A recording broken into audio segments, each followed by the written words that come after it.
Ellora is a sacred site in Maharashtra, central India. The Ellora complex was designated a UNESCO World Heritage Site in 1983.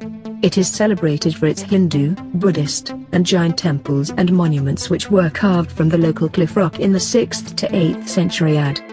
The most spectacular example is the 8th century CE Kailasa temple which, at 32 meters high, is the largest rock-cut monument in the world. This temple is a megalith, entirely carved out of a single rock. It was not made by adding stone blocks. This is the only temple in the whole world where carvers started from the top of the rock and excavated downwards. The Ellora caves be inscribed on the World Heritage List on the basis of Criteria 1, 3 and 6. Criterion 1, the ensemble of Ellora is a unique artistic achievement, a masterpiece of human creative genius. If one considers only the work of excavating the rock, a monument such as the Kailasa temple is a technological exploit without equal. However, this temple, which transposes models from constructed architecture, offers an extraordinary repertoire of sculpted and painted forms of a very high plastic quality and an encyclopedic program. Criterion 3, Ellora brings to life again the civilization of ancient India with its uninterrupted sequence of monuments from AD 600 to 1000. Criterion 6, the Ellora caves not only bear witness to three great religions, that is Buddhism, Brahmanism, and Jainism, they illustrate the spirit of tolerance, characteristic of ancient India, which permitted these three religions to establish their sanctuaries and their communities in a single place, which thus served to reinforce its universal value. Information presented to the Bureau of the World Heritage Committee in 2002.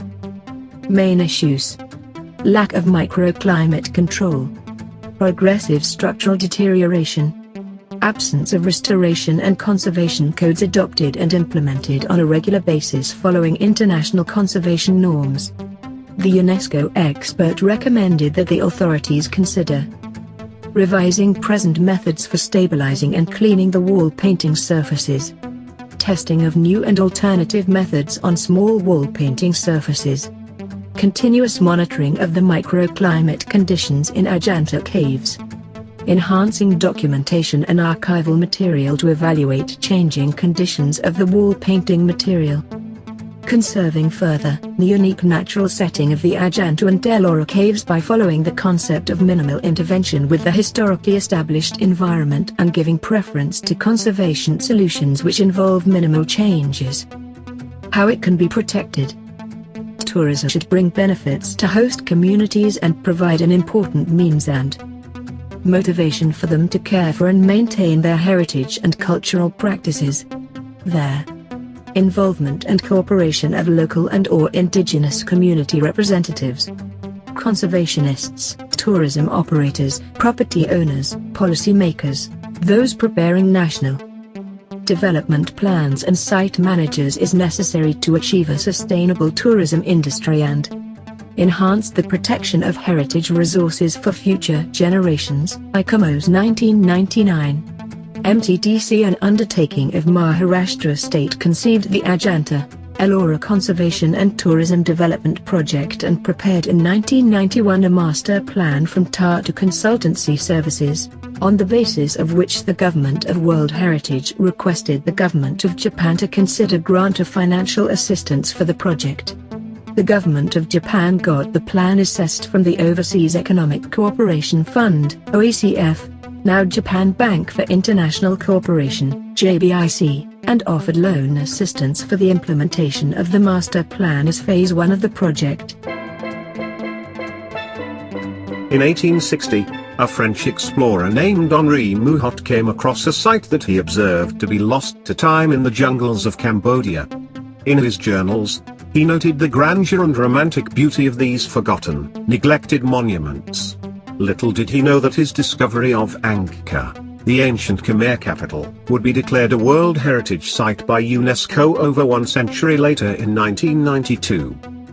Angkor is one of the most important archaeological sites in Southeast Asia.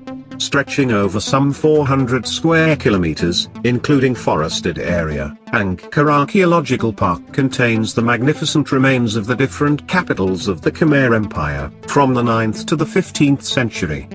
They include the famous Temple of Angkor Wat and, at Angkor Thom, the Bayon Temple with its countless sculptural decorations.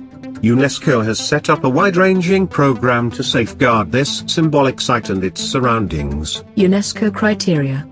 Criterion 1. The Angkor complex represents the entire range of Khmer art from the 9th to the 14th centuries, and includes a number of indisputable artistic masterpieces, for example Angkor Wat, the Bayon, Banteay Srey.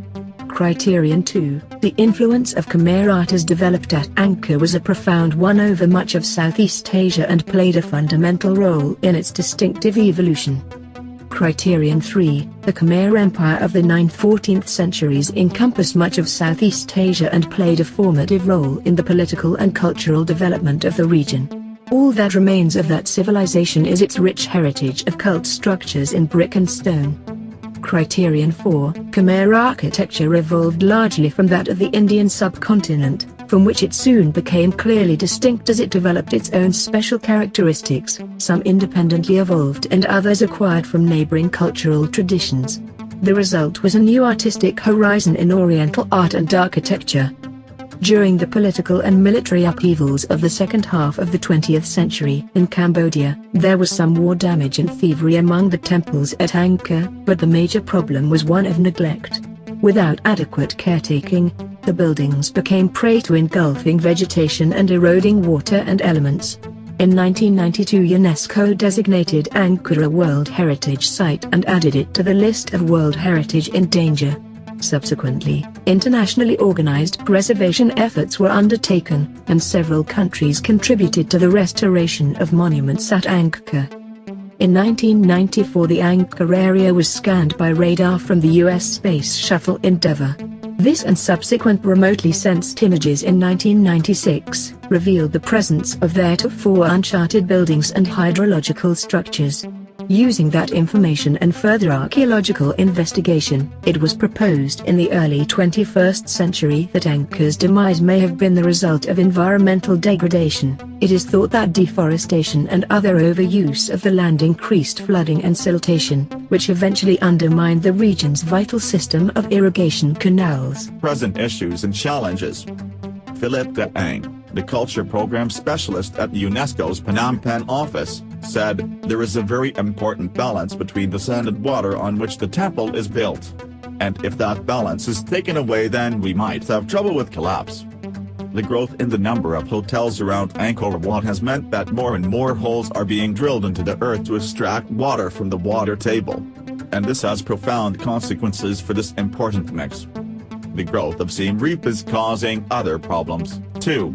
This tremendous growth added to population increase has been exacerbating pressure on infrastructure, a 2005 World Bank report said. Energy, water, sewage, and waste are all significant problems. Most guest houses reportedly dump used water directly into the river, causing noticeable river pollution. Time and time again, the local people have been left out of the conversations and decisions in 39 making meetings where they are truly the largest stakeholders. Angkor is their land and their heritage, and the Western-based actors involved with the heritage management of the region have failed the locals in the long run. The populations of the Angkor region have been left to the consequential tourism industry that has been destructive to both their tangible and intangible cultural heritage as they become subject to the tourist gaze, neo-colonial intervention, and practices rooted in Orientalism. All humans will experience being a tourist in some sense of that word at some point in their lives. Whether it is through photographs, visiting a neighboring town, or simply being present in a place that belongs to another group of people, everyone needs to understand the impact of their tourist endeavor, whatever it may be, and what systems of power and inequality are at play in the developments of safeguarding world heritage. That's it for now. We hope you find our study informative. Thank you for your patience. Ellora is a sacred site in Maharashtra, central India. The Ellora complex was designated a UNESCO World Heritage Site in 1983.